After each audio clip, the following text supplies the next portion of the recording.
स्वागत है आप सभी का हमारे YouTube चैनल राज कहानी पर। आज हम आपको फिर से एक नई कहानी से रूबरू कराएंगे। आज की कहानी लड़कियों के लिए कि अरेंज मैरिज कितना सही और कितना गलत है। तो दोस्तों, हम हमारी इस कहानी को शुरू करते हैं। पापा जब से ऑफिस से लौटे हैं, मम्मी से पता नहीं क्या बातें किए जा रहे हैं। मुझे कुछ समझ भी नहीं आ रहा।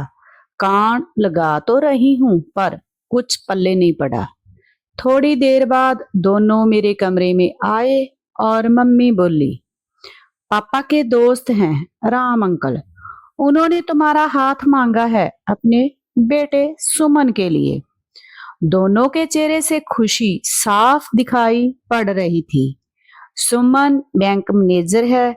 मैंने काफी टाइम से उसे देखा तो नहीं था, पर काफी पुरानी पारिवारिक मित्रता थी दोनों परिवारों में। बात तो मेरे भी खुश होने की थी, पर मैं खुश क्यों नहीं हो पा रही थी, इसका कारण मैं जानती थी। अपनी सहेली की शादी में जब से उसके भाई को देखा, तब से दिलो दिमाग पर वही साया हुआ था। उसका भी मुझे बार बार देखना कहीं ना कहीं मुझे बहुत खुशी दे रहा था। सच कहूं तो हमारी जोड़ी जैसे ऊपर से बनकर आई हो, ऐसी जोड़ी थी हमारी। मेरी सहेली भी मुझे चिढ़ाने लगी थी, जल्द ही तुम्हें अपनी भाभी बनाकर अपने घर तुझे लाऊंगी, थोड़ा इंतजार करो। मैं तो मन ही मन कल्पनाओं में उसे अपना बना चुकी थी। दिन रात उसी के ख्यालों में गुम रहने लगी थी। ऐसे में सुमन के रिश्ते का आना मुझे बहुत विचलित कर रहा था। पर मम्मी पापा से क्या कहती। मेरी सहेली तो ब्याह कर 7 समुंदर पार जा चुकी थी। अगले दिन राम अंकल को अपने पूरे परिवार के साथ खाने पर बुलाया गया। आंटी सुमन और उसकी छोटी बहन आई। मुझे बुलाया गया। उच्च निगाह से सुमन को मैंने देखा। सुमन सामान्य शक्ल सूरत का, सामान्य कद काठ का, हंसमुख सा लड़का था।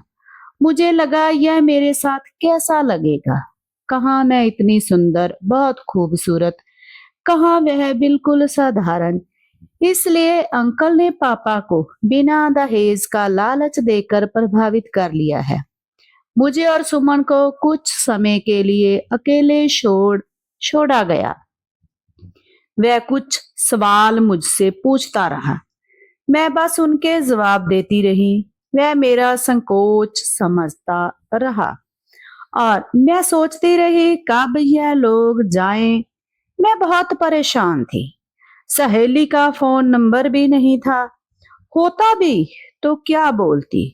वक्त निकलने लगा, शादी की तैयारी होने लगी और मैं सुमन की दुल्हन बनकर उसके घर आ ही गई।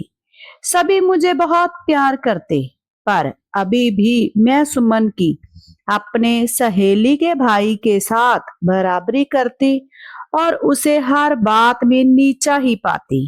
पर वह खुशी खुशी मेरे नखरे चिड़चिड़ाहट भी हंसकर बर्दाश्त कर लेता। हम मुंबई आ गए, जहां सुमन ने पोस्टिंग थी। सुमन ने बहुत प्यारा सा फ्लैट लिया था, सारी सुविधाओं से भरपूर। घर का मेड घर था। मेड आकर घर का सारा काम कर जाती। मुझे कोई भी परेशानी नहीं थी। हर हफ्ते हम घूमने शॉपिंग के लिए जाते। ऊपर से तो मैं खुश रहने की एक्टिंग करती, पर अंदर से मैं खुश होकर भी पूरी तरह खुश नहीं रह पाती। वक्त गुजरने लगा। मैं 2 बच्चों की मां बन गई। अब सारा दिन व्यस्त रहने लगी, पर सुमन अभी भी वैसा ही था। हर काम में मेरी मदद करना, हर ख्वाहिश पूरी करना। वाकई बहुत अच्छा इंसान था। मैं भी सोचने पर मजबूर हो जाती। उधर मम्मी पापा का फोन आया। मेरे छोटे भाई की शादी थी। मम्मी ने थोड़ा जल्दी आने को कहा, जिससे उनकी थोड़ी मदद कर पाऊं। मैं भी बहुत खुश होकर तैयारी में जुट गई। भाई भाभी के लिए गिफ्ट, मेरे मम्मी पापा के लिए गिफ्ट, सासू माँ ससुर जी सबके लिए गिफ्ट लिए। सुमन ने खूब खुश होकर शानदार शॉपिंग करवाई। हम घर पहुंचे, बच्चे दादा दादी से मिले। तब मम्मी ने कहा, सुमन, बहू को उनके मम्मी पापा के घर छोड़ आओ, वहां बहू की जरूरत है, वह लोग बेसब्री से इसका इंतजार कर रहे हैं होंगे। तब सुमन मुझे मेरे मायके छोड़ने गए। मैं घर पहुंची तो सभी बहुत खुश हो गए। मम्मी सारे गिफ्ट दिखा रही थी जो नई बहू के लिए ली थी। सारा दिन बस इसी में निकल गया। शाम की फ्लाइट से सुमन मुंबई चले गए। छुट्टियां कम थी तो शादी के समय ही वह आने वाले थे। रात को खाने के समय मम्मी ने बताया कि तुम्हारी सहेली विदेश से आई हुई है, एक दिन बाजार में मिली थी। ना जाने क्यों मेरा मन सहेली के घर जाने को व्याकुल हो उठा। उसके घर के नंबर पर फोन किया और दूसरे दिन उसके घर आने की उसे सूचना दी। कुछ अजीब सा महसूस कर रहा था, फिर भी जाना चाहती थी। जैसे ही उसके घर पहुंची तो जोर जोर से चिल्लाने झगड़ने की आवाज आने लगी। अंदर धीरे से कदम रखा तो देखा, सहेली के जिस भाई के लिए मैं दीवानी थी, अपनी खूबसूरत जिंदगी, अपने इतने प्यार करने वाले पति को अपने लिए अच्छा ना समझती रही, वह अपनी बीवी से झगड़ा कर रहा था और अपने माता पिता से भी झगड़ा कर रहा था। मुझे देखकर कुछ नकली सी हंसी हंसा। ऊपर से नीचे देखने का उसका इतना गंदा ढंग था कि वहां खड़ा रहना भी मेरे लिए मुश्किल हो गया। मैं कुछ देर वहां रुकने के बाद उल्टे पांव अपने घर की तरफ भागी। मुझे अपनी किस्मत पर, अपने पति पर फक्र महसूस हो रहा था। सिर्फ लुक्स, स्मार्टनेस देखना ही काफी नहीं, एक अच्छा इंसान और अच्छी सोच, चरित्र भी होना बहुत जरूरी है।